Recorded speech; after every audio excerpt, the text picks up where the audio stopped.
Hello, I hope the trick-or-treaters have left you alone and not egged your house or covered it in toilet paper. The trick-or-treater I received in the Newscast studio for Thursday's episode of the podcast, which you can listen to on BBC Sounds, was the Health Secretary, Wes Streeting. And he said that I should shave my moustache off because it looked rubbish. Well, I'm glad I didn't, because Newscast producer Anna's boyfriend Ruben has spent all week carving this amazing Newscast pumpkin for this TV edition of Newscast. Isn't it a beauty? And yeah, imagine I'd shaved the moustache off. He'd have to do that bit all over again. Or in fact, start the whole thing all over again. Anyway, time for us to start this episode of Newscast for you, which will involve us turning the lights on. Here it is. Newscast. Newscast from the BBC.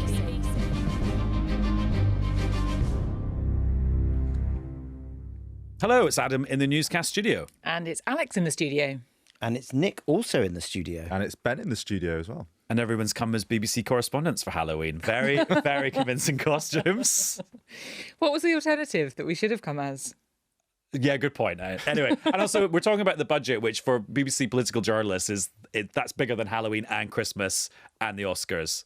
I'm just trying to convey how huge the budget was this year. It was big. It was big. It was like, yeah, I suppose. It was like, I wouldn't say Halloween and the Oscars. I'd say like Christmas and your birthday if it was a significant milestone like your 40th. Big moment, lot going on, lot to take in. And I was just saying to Alex before we started recording, I think we have got used to how you analyse budgets and you go through the speech and you look for the winners and the losers and you then look at the Office for Budget Responsibilities to see what they've done and then you look at the Treasury scorecard to see what things cost. And I just wondered if that meant we didn't quite grasp how huge the tax and spending implications were initially, because we sort of went straight into like looking for the footnotes because that's what we've kind of been trained to do. Well, and also we remember the Omnishambles budget from 2012. You remember the famous pasty tax that got George Osborne into such trouble. So you're looking for the small print and trying to find the pasty tax when actually you just need to look at what happened right in front of you. And what happened was lots of borrowing, lots of tax rises, lots of very happy Labour MPs. I mean, I was in the chamber. Those Labour MPs, as soon as the Chancellor stopped speaking, they were up in their seats, waving their order papers. I mean, it was the most enthusiastic reception by Labour MPs for a Labour budget since the heyday of Gordon Brown. And a big change from what we've seen in recent years. I think that's the other thing, isn't it? It was a kind of marked shift in approach from the Chancellor, which again gave it extra significance. And Ben, you've been doing a lot of work for BBC Verify the last few months. What's the kind of the big number that's kind of like a legit number that explains the size of the budget? Well, I was thinking about this yesterday. I think the best way to think about what happened, because there's all these numbers flying around, 22 billion, 40 billion. I think if you think about all what she's done as a share of the economy, so she's going to be borrowing about 1% of the economy a year, extra relative to the previous plans.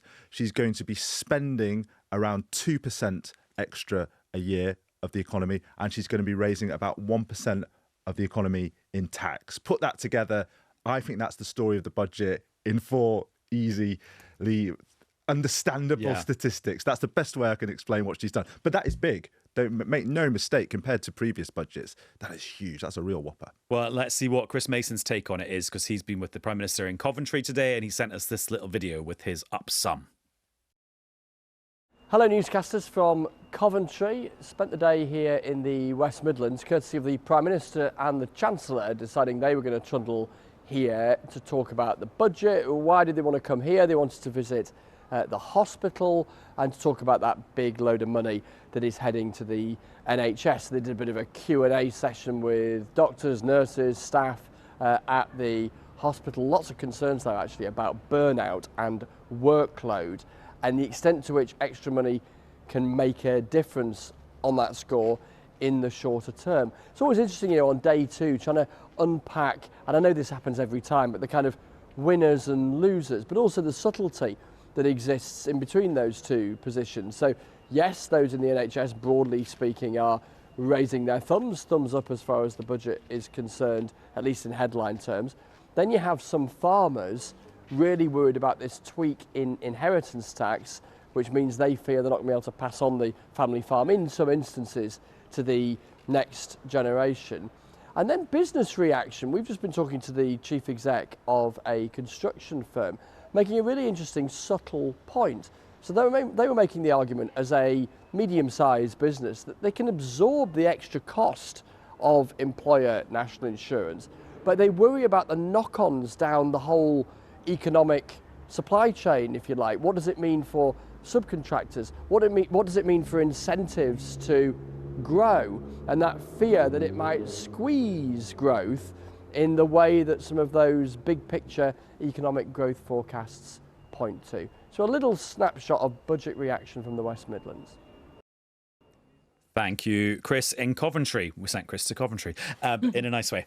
Nick, we'll talk about the NHS spending in a bit, the bit that the government wants to focus on today. But you were talking about Labour MPs cheering in the Commons yesterday. We've seen quite the opposite from a lot of business today as they process what it's going to do to their bottom line, the fact that they're going to have to pay more national insurance contributions on their workers. Yeah, they're essentially saying that those increases in national insurance on them means that they'll have profits will be hit, they'll have less money for pay rises, less money for hiring people. And interestingly, I think I'm right in saying the OBR figures are saying that initially they're aiming to raise 25 billion from that, but go down the line, it comes down to 16 billion, that it will have an impact. Absolutely.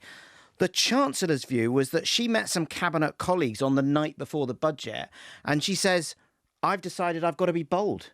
I've decided that we've got to fix the public finances and we cannot go back to austerity, which means money for public services. Now, those two aims in recent years have been seen mutually exclusive. You've got to choose one or the other. And she said, I'm going to do both, and it's going to be difficult, but I'm going to be honest. And her argument would be is that there was a lot of sort of undeclared spending by the previous government, which is how you get to that contested £22 billion black hole. But she said, I've got to be bold on those two things, and it is going to involve some pain, but it's a sort of a change moment. And on the details of the national insurance rise on businesses, once I had a bit more time last night, I was looking at the Office for Budget Responsibility kind of small print, and you realise the main revenue raiser from the change to national insurance isn't the headline change of the rate, it's lowering the threshold so that more workers have to have national insurance paid by their employer. Yeah, so it's currently, or pre-budget, was about £9,000 and it's going down to about £5,000, which is the point at which the employers will start paying it.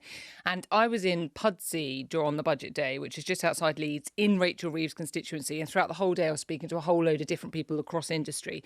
And they were making the point that yes, this is going to hurt and it could affect how much they put people's wages up by, or jobs, or recruitment in future. But the other point that was being made, and I think this really gets to the heart of why this budget is a bit of a gamble from the government's perspective, is because they were saying you couple that rise in national insurance contributions for employers with the minimum wage going up, which a lot of employers are going to have to find money for, and then the workers' rights package. And I think what they are sensing is that this is a government saying that they want growth and investment, and in fact banking on the fact the economy is going to get moving and growing, and that's going to help them with their funding for public services. But then these measures are potentially, from a business perspective, putting a bit of a brake on that. And I think it's how the government manages what seems to be a bit of a tension there. Because, of course, pre-election, we had all this sort of business loving with Rachel Reeves and Kier Starmer going around making this huge pitch about the fact that they were going to be, business besties and make sure this environment was, right for business. And then the initial measures, although to Nick's point, the government argues that they must do it because they've got to free up that money for public services. And Rachel Reeves also claims that the idea of stability and letting businesses know where they're at and telling them what's going to come next is all going to help the environment for investment. I still think the initial sense that there's a bit of an inherent tension there. And given that growth is so essential to so much of this government's plans, I think that's really key. Well, Alex, do you remember that business investment summit that they had? I remember it well. I wasn't there, but I've heard a lot about it But since there was a then. lot of, you remember at the time they were saying, well, why don't we have this after the budget? Because then we'll know what the plans are. And I think now we know why they didn't have it after the budget, because it's not, as you said, gone down very well with business for obvious reasons. These are business taxes that they're loading up. Now, a lot of them will be passed on to workers eventually, but the Office of Budget Responsibility, the official watchdog, thinks a lot of that will fall on businesses' profits in the immediate term, at least. So you can see why businesses aren't happy. Look, I think the government would say that, yes, it's painful, but that extra tax revenue is going to be going into public services. It's going to make schools and hospitals and all the other public services which workers rely on, which businesses rely on to have a healthy and productive workforce. So ultimately, it will be worth it, especially if they get that holy grail of growth up. That would be the government's case for why they're doing it. Although I was doing Politics Live on BBC Two at lunchtime on Thursday, standing in for Joe Coburn, and we had a woman who runs a load of bars and restaurants in Scotland, and she said, one of the other ways that this could affect our business is that we'll just pass it on to customers. I said, well, like what? What does that mean for a drink in Edinburgh? She's like, we're going to probably put 70p on a pint in Edinburgh. And then that's quite ironic because, of course, one of the big cheers for the budget was this 1p off. Taking 1p off. So I then put it to her, you mean 69p on a pint. Let's talk about that growth point, though. And I want to dig into, again, the OBR and the mystery about why the OBR says that growth is going to actually be lower, even though the government says it's their number one focus. But let's see how Kier Starmer addressed all of these points when he was chatting to Chris in Coventry earlier. The figures show that it's going to grow considerably in the first few years. It'll flatten a bit and then over 10 years growth again. But look, I want to do better than that. This is just the first step. That isn't the height of our ambition. We are obviously taking other measures such as planning reform, regulatory reform, which will help towards growth. So I think you should see this as a down payment, the first step. We're only 4 months in. I intend to drive growth in everything that we do. So yeah, Ben, why is it that in the OBR charts, when they kind of look forward to what growth in the economy is going to be, it does increase for this year and next year, but then the following years, they're projecting that growth would be lower under Kier Starmer and Rachel Reeves than it would in theory have been under Rishi Sunak and Jeremy Hunt. That's right. It all really comes down to that national insurance employers' tax rise. They think that will lead less hiring from businesses, less investment from businesses, and to some extent, some of the other spending will crowd out business investment.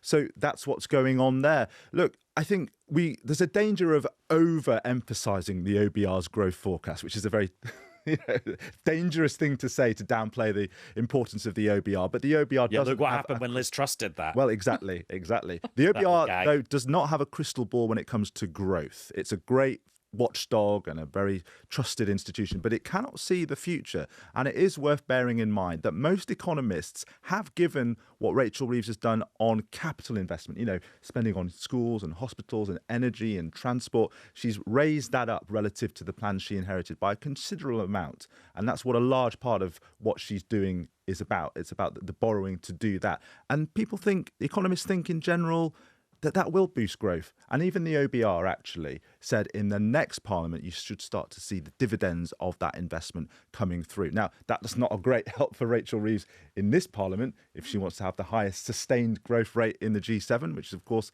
her goal. It doesn't look like on current estimates that she's going to get there. But over the long term, I think we should keep in mind what most economists are saying. And just super handy if, say, there's a general election in, 2029, and the incumbent government wants to say, stick with us, we're only halfway there. Yeah. Nick, let's talk about the other side of the coin, the 70 billion coins, the increase in public spending, particularly for the NHS. I haven't quite got my head around how big that is and what it's actually going to buy us as a country. Well, it's sort of around about 25 billion over the next 2 years. That is serious amounts of money. And what is interesting is that during the general election, Wes Streeting, who was obviously the new health secretary, has said that the NHS is a service, not a shrine, and it can't always just be about money. And he was always saying reform and then money. And what we now have is a reform plan, but before that's implemented, we've got the money. And it was interesting that my colleague Vic on Newsnight last night was interviewing Darren Jones, who's the Chief Secretary of the Treasury, and she was saying, is this money conditional on reform in the NHS? And he said, oh, absolutely, of course, yes, you've got to have reform. And I don't think it is, though, is it? But then she said, yeah, but how do those conditions apply? And Darren Jones, who's, as we all know, a superb media performer, was not wholly clear on whether those conditions, whether the strings, and it looks like the money is just going to be there. And we have the parameters of the Wes Streeting reform, but it's not going to be until I think early next summer that we're actually going to get the 10-year plan. So they're very big on reform, but this money is going in. And if they don't deliver the reforms, it looks like this money will still be going in. It's interesting. I was listening to an interview with someone from the NHS providers who was talking about what the kind of real world effect of this massive chunk of change might be.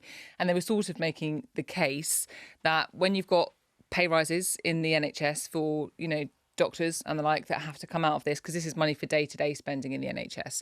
And when you've got the state of the NHS as it currently is, they were making the point, welcome as it is, it might not be transformative in and of itself, and I think that's really interesting, because when I think from a sort of public perspective, I think the priority is going to be, look, if you're going to spend more on public services, that's great if it works, if it means that the result is that those public services are improved and working and ticking over and in order. And I think that still is the sort of remaining challenge. Now, Nick, you talked about being in Parliament yesterday.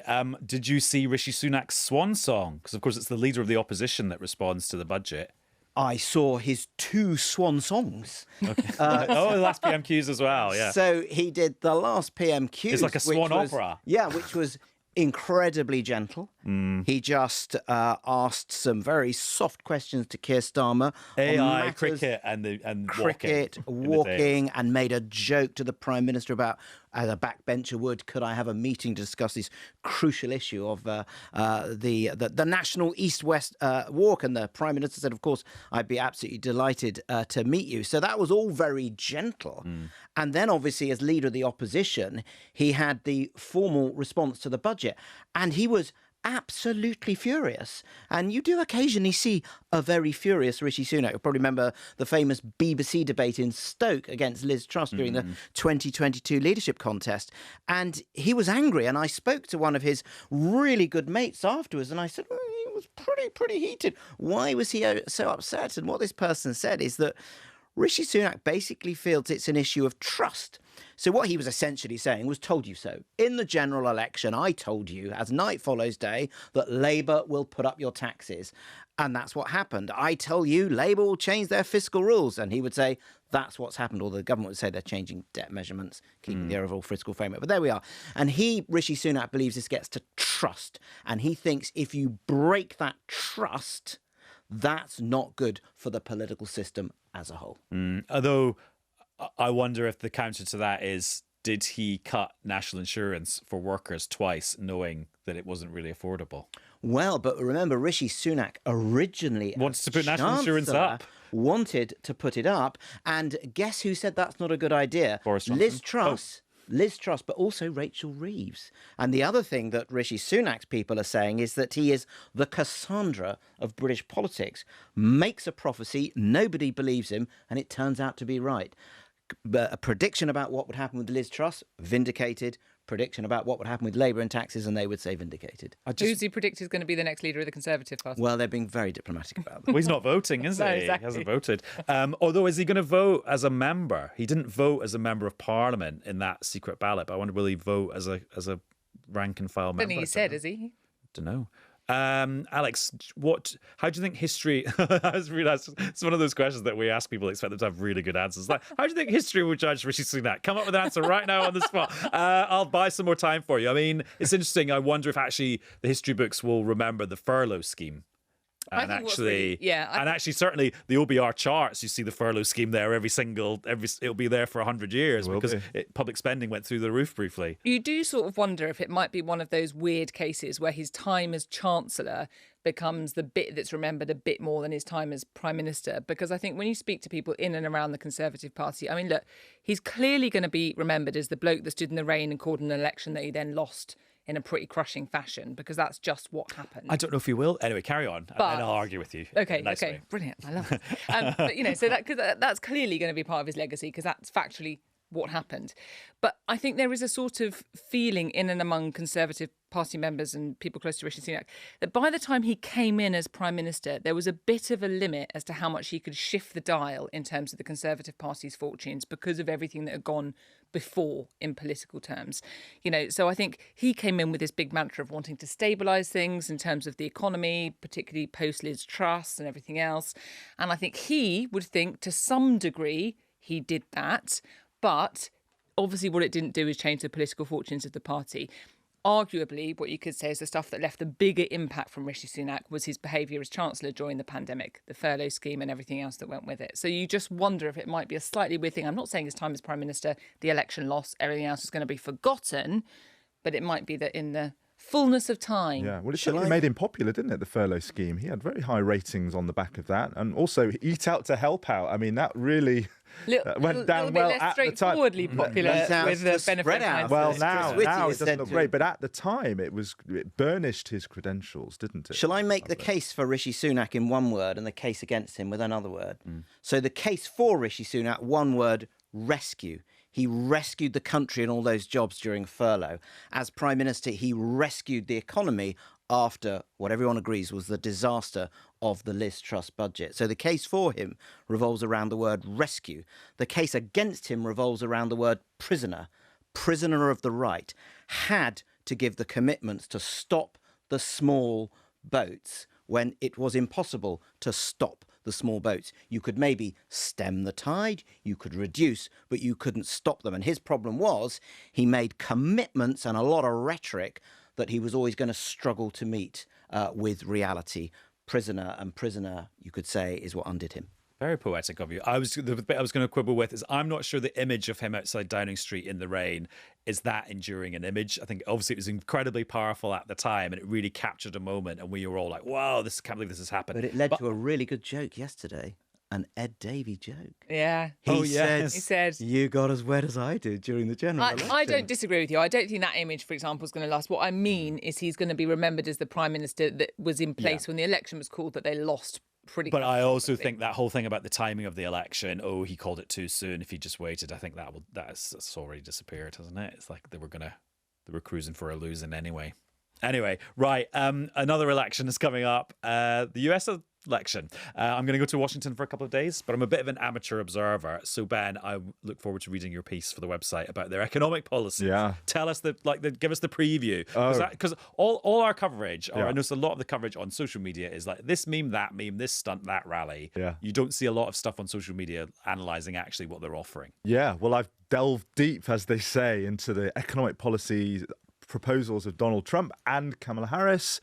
Trump's really evolves around tariffs. It's his favourite word in the dictionary, he tells us. He says even more beautiful than the word love. Is that possible? Yeah, that's what he said on Joe Rogan. Yeah. He loves tariffs. I think it's fair to say that. And his first term shows that he's prepared to implement them. But you ain't seen nothing yet if he gets in, because he's saying he wants to put 20% tariffs on everything that comes into the United States, 60% tariffs on everything that comes specifically from China. And look, it's hard to overstate what a big change this would be in terms of the US's posture towards the world when it comes to trade.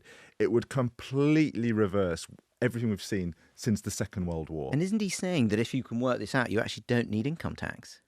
Well, that's a point that I get into, the idea that you could just pay for everything that the United States needs to spend from the government just by replacing it with tariffs. The sums don't add up. Because wasn't that the situation 200 years ago in the United States? That's how they funded. Yeah, but his new vice president, and the new vice president is obviously Elon Musk. I mean, who's talking about JD Vance?